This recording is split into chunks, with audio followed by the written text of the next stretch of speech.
Alors, nous avons eu une séance de café philo McDo d'environ 1 heure, hier soir, samedi 3 octobre, je crois. Et je vais vous parler de ce qu'on pourrait appeler le viol de Dieu.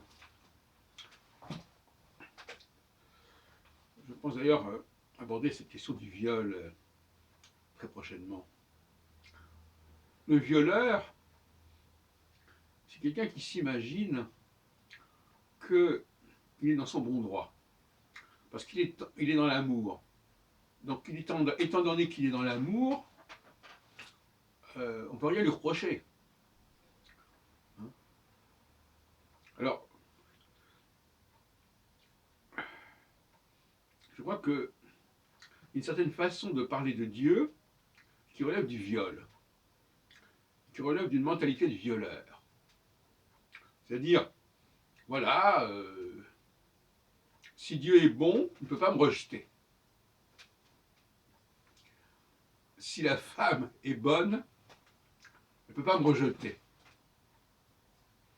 Le violeur, c'est ça. En fin de compte, il dit, écoutez, si cette personne était si bonne que ça, elle ne me refuserait pas, elle ne me rejetterait pas. Et d'ailleurs, dans le débat d'hier soir, il y a eu quelqu'un qui a créé une confusion entre ignorer et rejeter. Si je ne sais pas que quelqu'un existe et a des intentions par rapport à moi, je ne peux pas le rejeter parce que je ne sais même pas qu'il existe. Et donc il n'avait pas compris qu'il y avait une différence entre savoir que quelqu'un vient vers vous et le rejeter. Je ne peux pas rejeter quelqu'un dont je ne sais pas la présence et l'attirance. Alors le violeur, il a toute une idéologie du bien. Tout ce qu'on fait est bien, et quand on va vers quelqu'un, si cette personne est bonne, elle doit nous accepter. Et d'ailleurs, cette même personne, dont je ne citerai pas le nom, mais vous identifierez assez facilement de qui il s'agit, si vous suivez nos émissions, elle nous dit « Dieu est bon, Dieu aime tout le monde ». Et on pourrait dire « La femme est bonne, donc toute femme doit s'ouvrir à l'homme ». Automatiquement, s'il y a une demande de la part de l'homme, elle doit l'accepter si elle est bonne.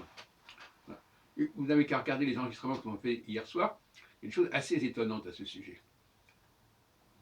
Donc le viol de Dieu, le viol de Yahvé notamment, c'est de vouloir imposer son amour à ce Dieu,